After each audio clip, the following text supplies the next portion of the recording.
యాదవ్లారా, మీకు ఎటువంటి సమస్యలున్నా వాటిని బయట పెట్టడానికి యాదవ్ విజన్ మీకు ఒక వేదిక ఇస్తుంది. మీ సమస్య గురించి ఇంటర్వ్యూ ఇవ్వాలనుకుంటే ఈ నంబర్ కి కాల్ చేయండి 8595699658. అలాగే అన్ని అప్డేట్స్, సమాచారం, అవకాశాలు పొందడానికి కేవై విజన్ యాప్ ను ఇప్పుడే ఇన్స్టాల్ చేసుకోండి. యాదవ్ల కోసం all in one app KY vision app. 79 నుంచి భూమి శిస్తుల నుంచి నేటి వరకు మాకున్నటువంటి రైతు బంధు, మేము విక్రయించుకున్న ఎంఎస్పి రేటు, ఒక ఎంఎస్పి రేట్ ఇవ్వాలంటే దాన్ని సర్టిఫై చేయాల్సిన వ్యవసాయ శాఖ అధికారి ఇస్తేనే దాన్ని సర్టిఫై చేస్తారు. ఆ సర్వే నెంబర్లో నేను పండిస్తున్నా లేదా అని చెప్పడానికి ఒక వ్యవసాయ అధికారి కూడా సర్టిఫై చేస్తారు. ఆ ఎంఎస్పి రేటు కూడా మేము మక్కలు అమ్ముకోవాలన్నా, యూరియా కొనుక్కోవాలన్నా ఎన్ని ఆధారాలు ఉన్నాయి, ప్రతి ఒక్క ఆధారం ఉంది. అవన్నీ కూడా మేము కలెక్టర్కి చెప్పినా కూడా ఇవన్నీ ప్రణాళిక ముందే జరిగినాయి కాబట్టి ఇక మంత్రి గారు చెప్పినాక ఆగమేఘాల మీద వాళ్ళు స్పందించడం సహజమే కదా. మన మాట సామాన్యులు, ఇది నా వరకే కాదు, ఏ సామాన్య కుటుంబానికి భూమి విలువ ఉన్న ఎవరికైనా వస్తుంది ఆ బాధ. ఏ విధంగా వాళ్ళు ప్రణాళికలు చేసిరంటే అది చెప్తే మీరు హృదయ విదాకరంగా ఉంటుంది ఆ విషయం చెప్తే. మొదట వీళ్ళు బాలాజీ రియల్ ఎస్టేట్స్ అని ఒకటి ఫర్మ్ రిజిస్టర్ చేస్తారు మలక్పేటలో. దానికి డైరెక్టర్స్గా పొన్నం అనూప్ కుమార్, అక్టోబర్ 2025. ఎవరైనా తీసుకోవచ్చు. శ్రీ బాలాజీ రియల్ ఎస్టేట్స్ అని Hyderabad south register of firms దగ్గర ఆగమేఘాల మీద కలెక్టర్ దగ్గర కేసు పెండింగ్లో పెట్టించి ఒక ఫర్మ్ రిజిస్టర్ చేస్తారు. ఏదే రోజు 8 ఆగస్టు నెల 7వ తారీఖు. దానికి యజమానులు పృథ్వీ పొన్నం, అనూప్ పొన్నం, ఇద్దరు పార్ట్నర్స్ కూడా చూపించారు. అనూప్ కుమార్ పొన్నం, పృథ్వీ పొన్నం, హౌస్ నెంబర్ 7-2-990 మంకమ్మ తోట, పొన్నం కాంప్లెక్స్, కరీంనగర్. దాని తర్వాత శ్రీ బాలాజీ రియల్ ఎస్టేట్స్ పేరు మీద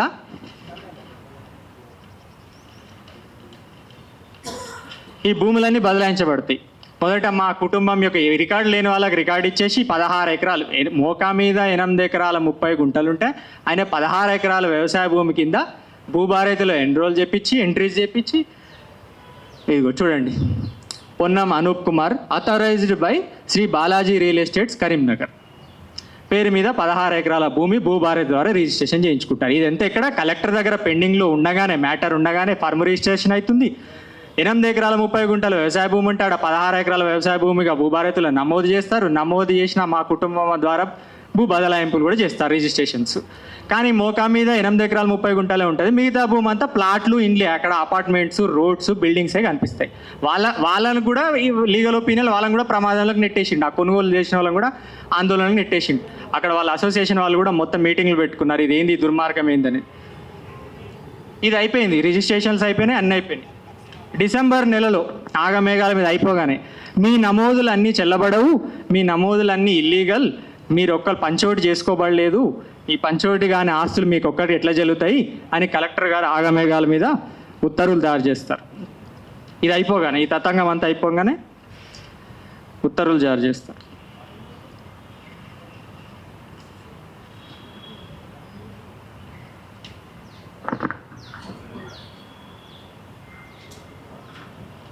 కలెక్టర్ గారు ఆర్డర్.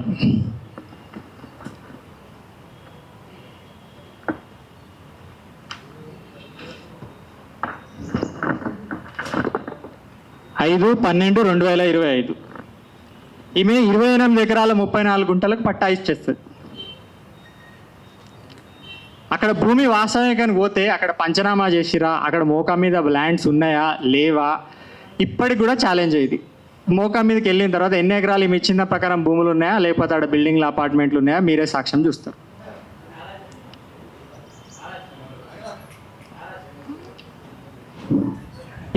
దీనికంటే పూర్వం ఇదే సంబంధించిన విషయాలలో ఇదే కలెక్టరు మాకు డిసెంబర్లో ఆర్డర్ ఇస్తే జనవరిలో మాకు డ్రిప్ సబ్సిడీ ప్రొసీడింగ్ ఇస్తుంది. ఆమెనే మా మేసిన మక్కకు ఆమెనే సబ్సిడీ ప్రొసీడింగ్ ఇచ్చింది కలెక్టర్ గారు. ఏమని ఇచ్చారు ఆ కలెక్టర్ గారు, హైమావతి గారు, మాకు సాగుబడి కోసం డ్రిప్ సబ్సిడీ శాంక్షన్ చేసింది ఆమె జనవరిలో. అంటే మేము వ్యవసాయం చేస్తున్నాం గుర్తించే కదా నువ్వు సబ్సిడీ శాంక్షన్ చేసింది. మరి డిసెంబర్లో మేము సాగు చేస్తలేమో నీకు అప్పుడే కొత్తగా కనిపించిందా? ఇక్కడ అప్లికేషన్స్ పెట్టుకున్న వాళ్ళు క్లియర్ కట్గా కోర్టులో ఒక కేసు వేశారు. కలెక్టర్ దగ్గర అప్లికేషన్ పెట్టుకోక ముందే పార్టీషన్ సూట్ అని మా అవతల వాళ్ళు కోర్టులో కేసు వేశారు. వేసిన కేసును కూడా వాపస్ చేయించుకున్నారు, డిస్మిస్ చేయించుకున్నారు.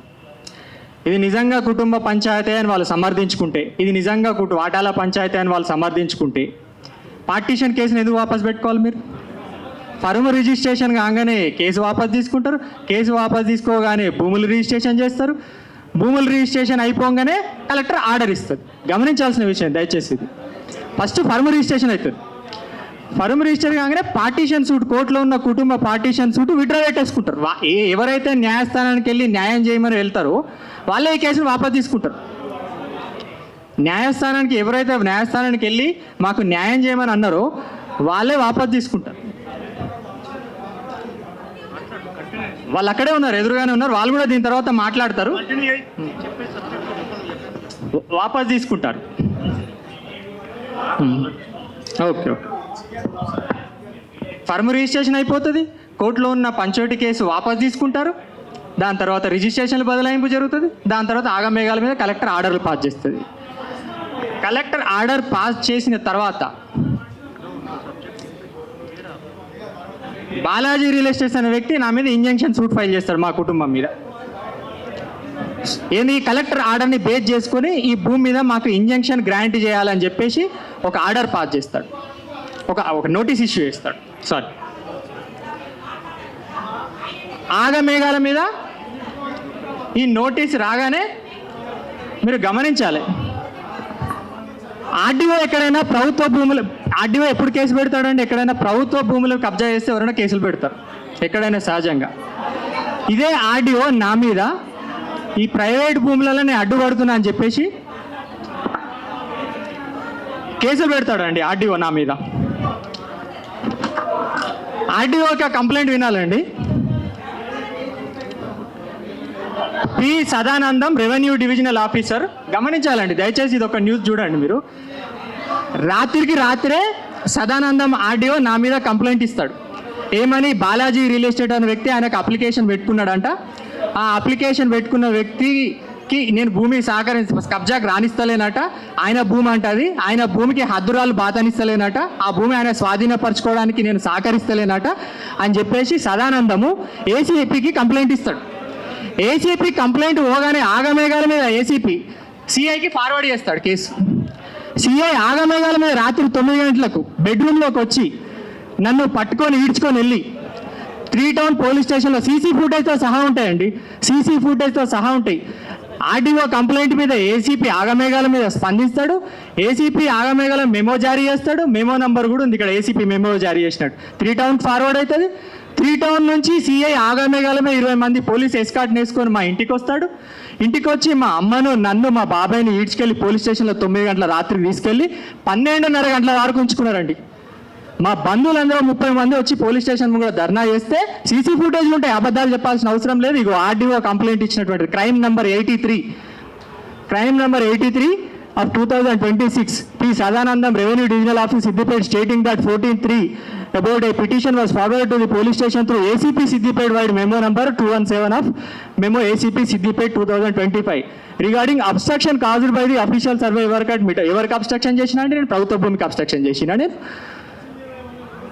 చూపిస్తారా, నిరూపిస్తారా? మీరు ఒక్క ప్రభుత్వ భూమికి కబ్జా చేసిన వాళ్ళ మీద మీ విధంగా పోలీస్ స్టేషన్ చేసి పెట్టి ఆగమేఘాల మీద స్పందిస్తురా? వాళ్ళు ఏ రకంగా మొబైల్ జనరేటర్ పట్టుకొని వచ్చి మన నాగర్గుల కాడ భూముల కాడ రేకుల షెడ్ ఎట్లయితే వేసిర్రో ఆ విధంగా మొబైల్ జనరేటర్ పట్టుకొని వచ్చి రేకుల షెడ్ వేసి బాలాజీ రియల్ ఎస్టేట్ బోర్డు పెట్టుకుందామని ప్రయత్నం చేసిరండి. మైసమ్మ గద్దెను గులగొట్టిరు, ఇంటి గోడను గులగొట్టిరు, నడి ఊరు బొడ్ల మొబైల్ జనరేటర్ పట్టుకొని వచ్చి మన నాగర్గుల్లో మన రైతులందరూ గేట్ పెట్టి లోపల కొనిస్తలేరు కదా, ఆ రకంగా మొత్తం రేకుల షెడ్లు ఈ ఫ్యాబ్రికేటెడ్ వర్క్ చేయడానికి వీడియోస్తో సహా ఉందా మీకు ఇస్తా. ఇంత బీహార్ వర్కర్స్ పెట్టుకొచ్చి అక్కడ కిరాలు పెడతారు, ఊరు చుట్టూ కిరాలు పెడతారు, బీహార్ వర్కర్స్ని, వెల్డర్స్ని, ఫిట్టర్స్ని రెడీగా పెట్టుకుంటారు. పోలీసు వాళ్ళు వీళ్ళ ప్లాన్ ఏంది, వీళ్ళ ప్రణాళిక ఏంది?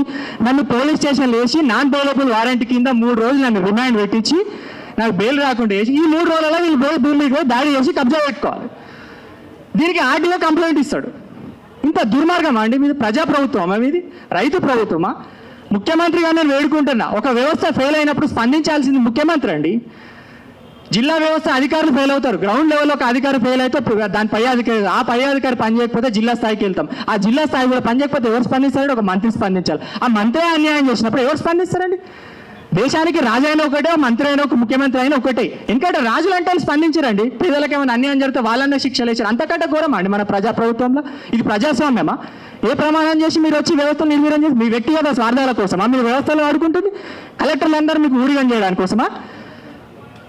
మీరు ప్రభుత్వ సొమ్ము తిన్నా జాలకుంటే మా భూముల మీద పడాలా? మీకు 100 భూములు ఉంటాయి, 100 జాలాలు ఉంటాయి కదా, మాకేముందండి మా ఆధారము? ఒక కుటుంబం ఇలా బజార్కి వచ్చింది, ఒక కుటుంబ పంచాయతీ ఎందుకు చిత్రీకరించారండి? మీరు మంత్రులైనానికైనా, మీరు మంత్రులైన పాపానికైనా మీ కుటుంబం ఇంత మంత్రులు, మీ కుటుంబాలు వచ్చి ఏ ఆధారంతో పనిచేస్తున్నారు? మీరు మంత్రి అయిన అహంకారమే కదా మీకు. ఈ మంత్రి చెప్పినట్టు అధికారులు వింటారనే కదా. వీడు ఎక్కడికి గోడు వీని పక్క పట్ల మనిషి వీడిని ఎవరు దేకరని చెప్పడానికి కదా మీదంతా ఉద్దేశం. ఇదే కలెక్టరు వేరే ఇట్లాంటి సంబంధించిన కేసులని ఒక 10 కేసులల్లో ఆమె ఏమని రాస్తా తెలుసా అండి? ఈ కోర్టుకు ఈ కలెక్టర్ అధికారికి సిమిలర్ ఇదే, కాకపోతే అక్కడ 5 లక్షల 10 లక్షల ఎకరం ఉన్న భూములు, ఇవి కోట్లలో భూములు కాబట్టి ఆమె ఆలోచన విధానం వేరే ఉంటుంది అన్నట్టు. ఇదే ఒక నారాయణరావుపేట మండలం ఇరుకోడ్ విలేజ్ దగ్గర ఒక భూమికి సంబంధించిన ఆమె ఏం రాస్తుందంటే, there are multiple transactions took away by registrations over the so and so subject land. The matter needs to be resolved in the competent civil court only. Accordingly, the matter is disposed of with a direction to the both parties to get matter resolved in the competent civil court అంటది. మరి ఇక్కడ competent civil court పనిచేస్తలేదా నీకు? అంటే ఇక్కడ ఏ రకంగా పనిచేస్తున్నాడు? Influence మీద పనిచేస్తున్నావు అన్నట్టు, మీరు రికమెండేషన్ మీద పనిచేస్తున్నట్టు, మీరు నియమాలు నిబంధనలు చట్టాలకు అనుగుణంగా డ్యూటీలు చేస్తలేరు అన్నట్టు. మాకెవరు మమ్మల్ని ఇన్ఫ్లుయెన్స్ చేస్తారు, మాకెవరు ఆలోచన చేస్తారు, మమ్మల్ని ఎవరికి రికమెండేషన్ చేస్తారో ఆధారంగా పనిచేస్తారు అన్నట్టు. ఇదే 10 కేసులల్లో మీరేమో కోర్టుకు వెళ్ళమని రాస్తారు. ఇక్కడనేమో ఉన్న కేసు వాళ్ళు విత్డ్రా పెట్టుకుంటారు, డిస్మిస్, పార్టీషన్ సూట్ డిస్మిస్ అయిన కేసు వాపస్ పెట్టించుకొని వాళ్ళ చేతుల్లో డిస్మిస్ చేయించుకొని తీర్పులు రాపించుకుంటారు. మరి ఇక్కడ కోర్టు పనిచేస్తలేదా? మీరే అంటున్నారు ఇది కుటుంబ పంచాయతీ అని. మరి కుటుంబ పంచాయతీ అయితే కోర్టులు తెలుస్తాయిగా, తెలిసాయా? నిజాం ప్రభుత్వం అసలు నిజాం వారసులు అసలు కోర్టులలో కొట్లాడుకుంటారు. మరి అంతకంటే హీనమా మేము? మరి అక్కడ ఎందుకు కోర్టులు పనిచేస్తున్నాయి, ఇక్కడ కోర్టులు ఎందుకు పనిచేస్తలేవు? మరి మీరు చెప్పాలి కదా, కోర్టుకి వెళ్ళి తెలుసుకోమని చెప్పాలి కదా. మరి పొన్నం ప్రభాకర్ మనుషులకు వాళ్ళ కుటుంబాలకు మా కుటుంబం మీద అంత ప్రేమ ఉంటే ఆ కుటుంబానికి మా అవతల వ్యక్తి కుటుంబాల కన్నా పేరు మార్పిడి చెప్పాలి, వాళ్ళ పేరు మీద మా పేరు తీసి చెప్పించి. మరి మీ పేరు మీద ఎందుకు మార్పిడి చేసుకున్నారు? మీకు అంత ప్రేమ ఉంటే వాళ్ళ మీద వాళ్ళ పేరు ఎందుకు ఎక్కిపోయాలి మీరు? ఇలా వాళ్ళని దోషులు అంటలేను, వాళ్ళకు 10 రూపాయలు ఆశ పెట్టి వాళ్ళ నయానో భయానో వాళ్ళకి ఇచ్చి మీరు వాళ్ళని లొంగపరుచుకున్నారు అంతే, ఏం లేదు. ఇదే వ్యక్తులు పార్టీషన్ కాలేదంటారండి. కలెక్టర్ దగ్గర అప్లికేషన్ పెట్టుకున్న వాళ్ళందరూ రేపు వాళ్ళు ఇప్పుడు దీని తర్వాత వాళ్ళు వివరణ ఇస్తారు కాబట్టి నేను ముందే చెప్తున్నాను. ఎవరైతే కలెక్టర్ దగ్గర ఒక 10 మంది, మరి ఇదే కలెక్టరు మా ముత్తాత గారికి 5 కొడుకులు ఒక కూతురండి. ఇప్పుడు వాళ్ళంతా వారసుల సంఖ్య తీసుకుంటే 40-50 మంది ఉంటారు. మరి 40-50 మందికి నువ్వు నోటీస్ ఇవ్వచ్చు కదా. మీరు నిజంగా మీరు పంచుకున్నారా లేదా అని ప్రతి వ్యక్తికి మీరు వివరణ ఇవ్వచ్చు కదా. ఇదే కోర్టు అయితే అందరికి నోటీసులు ఇస్తుంది, మీరు ఎవరికి నోటీసులు ఇవ్వలేదు ఎందుకు? ఒక 10 మందే కుటుంబంలో ఒకరిద్దరితో అప్లికేషన్లు పెట్టించుకొని మీరు తీర్పులు రాసేస్తారు. ఆ తీర్పులు ఎట్లుంటాయి? పేపర్ మీద ఒకటి ఉంటుంది, వాస్తవం మీద ఒకటి ఉంటుంది. రికార్డులలో ఒకటి ఉంటుంది, వాస్తవం మీద ఒకటి ఉంటుంది. పేపర్ మీద 28 ఎకరాలు అంటారు, వాస్తవం మీద 8 ఎకరాలు 30 గుంటలు ఉంటుంది. రికార్డులనేమో వ్యవసాయ భూములను కింద నమోదు చేస్తారు, వాస్తవం కోతనేమో అక్కడ 8 ఎకరాలు 30 గుంటలు వ్యవసాయం తప్పిస్తే ఆడ అపార్ట్మెంట్లు, బిల్డింగ్లు, కాలనీస్ ఉంటాయి. మీరు చెప్పిన దానికి గ్రౌండ్లో రిఫ్లెక్ట్ అవ్వాలి కదా. మేము ఏమైతే చెప్తున్నామో అది వాస్తవికంగా ప్రతిబింబింపు కావాలి కదా. అది అక్కడ అది ఎందుకు జరుగుతలేదు? మరి ఒక సర్వే మీరు ఎందుకు చేయట్లేదు? ఇప్పటికే నేను చెప్తున్నాను, నేను ఇప్పటికీ కోరేది ఏంటంటే నా ఆరోపణలు నమ్మాల్సిన అవసరము లేదు. నేను సాక్ష్యాలతో ముందు పెట్టిన, ఇది నిజంగా తేల్చాలనుకుంటే నేను ముఖ్యమంత్రి గారు కూడా నేను ఒకటే కోరుకుంటున్నాను. నేను ఈ విషయం మీద డిఓపిటీ గారు కూడా కంప్లైంట్ ఇవ్వబోతున్నాను. దీనికి సంబంధించిన న్యాయ వ్యవస్థలు కానీ అధికార వ్యవస్థలు కానీ వాళ్ళందరికీ నేను కంప్లైంట్ ఇస్తా.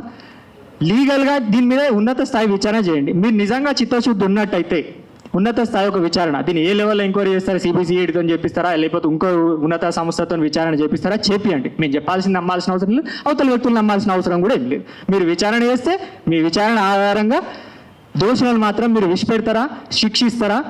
అది మీ విజ్ఞతకే వదిలేస్తున్నా, ఈ ప్రభుత్వం యొక్క విజ్ఞతకే వదిలేస్తున్నా. ఇంత దుర్మార్గం అండి. ఒక సామాన్యుడు, ఒక రైతు కుటుంబం మీద మీరు గద్దల్లాగా వాడి వాళ్ళకు భూమి పెరగడమే శాపం అయిపోయిందా, లేకపోతే కాపాడుకోవడం శాపం అయిపోయిందా, ఉండడమే శాపం అయిపోయిందా? దేని తప్పు పట్టుకుందాం మనం? భూమి ఉండడం తప్ప? అందరూ ఊర్లో రైతులకు భూములు ఉన్నట్టు మాకు రైతు భూములున్నాయి, అందరూ కుటుంబాలు వ్యవసాయం చేసుకున్నట్టు మేము మా కుటుంబం వ్యవసాయం చేసుకుంది. అయితే భూమి పెరగడమే శాపం అమ్మది. రిజిస్ట్రేషన్ ప్రకారం పంచోట్లేనండి. ఇదే కలెక్టర్ దగ్గర ఎవరైతే వీళ్ళు దరఖాస్తులు పెట్టించినారో ఎంత క్లియర్గా అండి వాళ్ళు రాసుకున్నది వరంగల్ కాడ ఆస్తులు. ఈ పంచోటి ప్రకారం 85లో వరంగల్ ఆస్తులు మాకు, ఇక్కడ ఆస్తులు మాకని వచ్చినాయి. ఈ పంచోటి ఎప్పుడు తప్పు అవుతుందండి? ఈ పంచోటి ప్రకారం వరంగల్ కాడ ఆస్తులు లేకపోతే తప్పైనట్టు. ఇదే ఆస్తులు అక్కడ ఉంటాయి, ఇదే ఆస్తులు వీళ్ళు పంచుకుంటారు. ఏమని రాసుకుంటారండి వరంగల్? ఇదే మా కుటుంబం వాళ్ళు the partition is final and one cannot it reopen at any parties under any circumstances అంటారు. There are no other properties belong to the parties liable for partition అంటారు. వాళ్ళే పార్టీషన్ డీడ్లో వరంగల్ ఆస్తుల్లో రాసుకుంటారు. This is first and final partition of the joint family అంటారు. There is nothing to be partition అన్నాడు. The above parties have settled all accounts of joint family properties by executing this partition deed and there is nothing to be partitioned అన్నాడు. There is nothing to be partitioned అంటే అర్థమైందండి. మరి nothing అయినప్పుడు మళ్ళీ 2000 మే తారీఖు నాడు వీళ్ళు అప్లికేషన్ ఎట్లా పెట్టుకుంటారండి? మాకు ఆస్తులే లేవు, మేము పంచుకున్నాం, అయిపోయింది, పంచుకోబడ్డ ఆస్తులే లేవని వాళ్ళు అన్నాక మళ్ళీ కలెక్టర్ దగ్గర అప్లికేషన్ ఏ విధంగా పెట్టుకుంటారు? కలెక్టర్ ఏమో వాళ్ళందరికీ సమాన హక్కులు ఉంటాయంటారు. మా కుటుంబ సభ్యులేమో మాకు ఆస్తులలో మేము పంచుకున్నాం, మాకు ఎక్కడ ఆస్తులు లేవని పార్టీషన్ డీడ్ మా వరంగల్ ఆస్తులు పంచోటి అయిపోయినాయని వాళ్ళే రాస్తారు.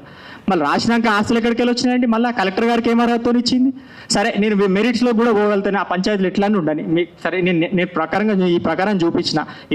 ఇది ఎంతవరకు న్యాయం అనేది న్యాయ వ్యవస్థ నిర్ణయిస్తుంది. ఓకే, మరి కలెక్టర్ గారు సివిల్ కోర్టులో తెలుసుకోకుండా ఆమెలో 28 ఎకరాలు 5 భాగాలు ఇస్తా ఉంటుందని చెప్పేసి ఆమె తీర్పు రాసేసిందండి. ఎవరికి నోటీసులు ఇచ్చినావా? కుటుంబంలో ఉన్న ఈ మొత్తం కుటుంబాలకు 40 మందికి నువ్వు నోటీసులు ఇచ్చినావా? నేను మా అమ్మ చదువు బట్టికి బట్టలు కుట్టి వ్యవసాయం చేసి చదివించుకోబట్టికి నేను మీ ముందుకు వచ్చి ఈ చదువున్న విజ్ఞానంతో మీతో మాట్లాడగలుగుతున్నా. వాళ్ళకి ఈ హైదరాబాద్ ఎట్లుంటుందో లేదు, సికింద్రాబాద్ ఎట్లుంటుందో లేదు, ఆ సిద్దిపేట పూర్తి లేదు వాళ్ళకి ఎట్లుంటుందో. జీవితం అంతా పాలు అమ్ముకొని వ్యవసాయం చేసుకుంటే ఎండకెండి వానకు నాని చలికి జాడిచిన వాళ్ళు ఇప్పుడు పోతే బాయికాడ పాలు వెండుకుంటారు, పాలు వెండుకొని వస్తారు వాళ్ళు. రోజు బీహార్ చుట్టూ మనుషులను పెట్టించి ఫ్యాబ్రికేటెడ్ ఫిట్టర్ వెల్డర్స్ చుట్టూ ఆ భూమి చుట్టూ కిరాయికి పెట్టి రోజు ఫోటోలు తీసుకుంటూ పోతారు. అమ్మ రోజు పాలు వెండుకుంటూ వచ్చినప్పుడల్లా వాళ్ళు వీడియోలు తీస్తారు, ఫోటోలు తీసుకొస్తారు. ఇంత దుర్మార్గం. మీరు బీసీ మంత్రులా? మీరు రైతుల మనుషుల సంక్షేమం కోరే వాళ్ళ? చెట్టు పేరు చెప్పి కాయలు అమ్ముకుంటారు మీరు. ఒక సామాన్యుడికి భూమి ఉంటే ఓరవలేని వాళ్ళు మీరు. మీ జోబులు నిండాలి కానీ వాళ్ళు బతకద్దు మీకు. మాకేమవసరం అండి? ఈ దాకా వచ్చి బజార్లో వాడి బతుకులు బజార్లు గీడ్చుకోవాల్సిన అవసరం మాకేముందండి? మీ దుర్మార్గం వల్ల కాకపోతే మా అమ్మగారు మాట్లాడండి దయచేసి చెప్పారు. ఇట్లా జరిగితే ఆయన ఖచ్చితంగా మీరు న్యాయ పోరాటం చేయండి అని అన్నారు. ఆయన ఖచ్చితంగా మాకు అండగానే ఉంటానని ఆయన వాగ్దానం ఇచ్చారు. న్యాయ పోరాటం చేయమని కూడా అన్నారు ఆయన. ఈ బీఆర్ఎస్ గవర్నమెంట్లో అండి ఆయన కూడా మంత్రిగా పనిచేశారు. బీఆర్ఎస్లో ఆయన క్యాంప్ ఆఫీస్ పక్కన నుంచే ఈ ల్యాండ్ ఉంటుంది. అంతా ఒక 300-400 మీటర్స్ దూరంలో ఉంటుంది. అంత పెద్ద హోదాలో కూడా ఎవరి పార్టీకి చెందిన వాళ్ళం కాదండి. ఎవరిని పొగడమో వాళ్ళు తిట్టడం మా ఉద్దేశం కాదు. ఒక్కసారి కూడా వాళ్ళు ఈ భూమి మీద దృష్టి పెట్టలేదు. నేను ఇప్పటికైనా ముఖ్యమంత్రి గారిని ఒకటే కూడా కోరుతున్నాను, మేము రాజకీయ పార్టీ, మీరు రైతు ప్రభుత్వం అని గర్వంగా చెప్పుకుంటారు, మీరు చేయండి, ఆచరణలో చూపియండి. మీ మీద మాకు ఏదో బురద చల్లడమో కావాలని చెప్పడమో, మేము రాజకీయ నాయకులకు చెందిన వాళ్ళం కాదు, మాకేం రాజకీయ కోరికలు కాదు, ఎవరి చెప్పుడు మాటలు విని మేము చేసేవాళ్ళం కాదు. తప్పు జరుగుతుందా లేదా, మీ మంత్రి తప్పు చేస్తున్నాడా లేదా, మీ మంత్రి కుటుంబం ఏం చేస్తుందో మీరు దృష్టి పెట్టండి. ఇలాంటి వాళ్ళని మీరు మంత్రులు చేసి వదిలేస్తే మన మృగాలు కదా ఎవరు పడితే వాళ్ళని వేటాడినట్టుగా ఎవరో ఆస్తులు పడితే వాళ్ళు వేటాడుతున్నారు. జనాల్లోకి వెళ్ళి ఆస్తులకు రక్షణ లేకుండా అయిపోతుంది, వ్యక్తులకు రక్షణ లేకుండా అయిపోతుంది. ఇలాంటి వాళ్ళు వ్యవస్థలోకి వస్తే చాలా ఇబ్బందులు మా సామాన్యులు ఎదుర్కోవాల్సి వస్తుంది. మీరు బాగానే ఉండొచ్చు కానీ సామాన్యులు ఎదుర్కోవాల్సి వస్తుంది. దయచేసి మీ దృష్టిలో పెట్టండి, విచారణ చేయండి, విచారణ ఆధారంగానే న్యాయం చేయండి తప్ప నేను మిమ్మల్ని ఏమంటలేదు. నేను పదే మేము చేతులు జోడించి ప్రార్థిస్తున్నాను ముఖ్యమంత్రి రేవంత్ రెడ్డి గారికి. మీ మంత్రి ఏం చేస్తున్నాడో, ఏం ఘనకార్యాలు చేస్తున్నాడో, మేము చెప్పిన దాంట్లో వాస్తవం ఎంత ఉందో అవాస్తవం ఎంత ఉందో మీరు విచారణ చేస్తే తెలుసుకుంటే పెద్ద విషయం ఏం కాదు. మా మాటలు చెప్పి నమ్మాల్సిన అవసరమూ లేదు. మీ చేతి కింద ఎంతో వ్యవస్థలని మీ దృష్టికి తీసుకురావాలనుకుంటే తప్పులు ఎవరు చేశారు, ఒప్పులు ఎవరు చేశారు అనేది మీకు తెలిసిపోతుంది. దాని ఆధారంగా న్యాయం చేయండి. ఇలాంటి మంత్రులు మాత్రం దయచేసి ఆ విచారణ ఆధారంగా బర్తరఫ్ మాత్రం చేయండి. 10 మందిని కాపాడిన వాళ్ళు అవుతారు. నాలాంటి వాళ్ళకి ఇంకో వాళ్ళకి ఈ పరిస్థితి రాకుంటుంటుంది. దయచేసి